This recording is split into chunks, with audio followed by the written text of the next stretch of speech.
ঈদ মোবারক, তাকাব্বালাহু মিন্না ওয়া মিনকুম। দেখতে দেখতে কোরবানির পবিত্র আহ্বান আবার ফিরে এসেছে আমাদের দুয়ারে। ঈদুল আজহা ত্যাগ ও আত্মসমর্পণের মহিমায় দীপ্ত এক অনন্য উৎসব। এই পবিত্র দিনে আমরা যেমন পরিবারের পাশে আনন্দ ভাগ করে নেই, তেমনি ভুলতে পারি না গত বছরের সেই ঈদকে, যখন আমাদের অনেক সহযোদ্ধা ছিলেন কারারুদ্ধ, কেউ কেউ ছিলেন বন্দিত্বের অন্ধকারে।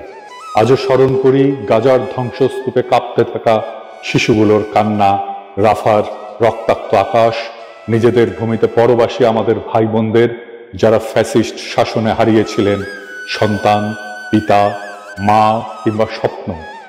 খোদা তাআলা যেন তাদের লড়াইকে, শহীদদেরকে কবুল করেন এবং আগামীর জালিমদের বিরুদ্ধে তাদের প্রতিরোধে বরকত দান করেন।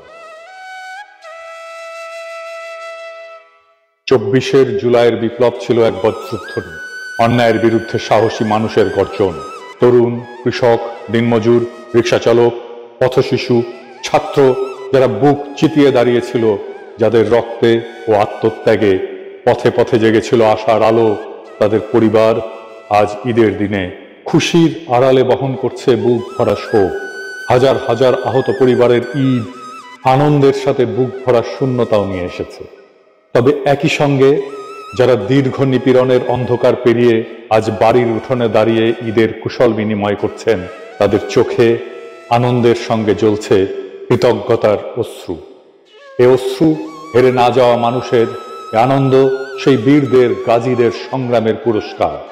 আল্লাহ তাআলা আমাদের সকলের ত্যাগ কবুল করুন, আমাদের ভুল ভ্রান্তিগুলো ক্ষমা করুন। এই ঈদ হোক মুক্তির আশ্বাস, আনন্দের বার্তা, নিরাপত্তার প্রতিশ্রুতি। ঈদ মোবারক।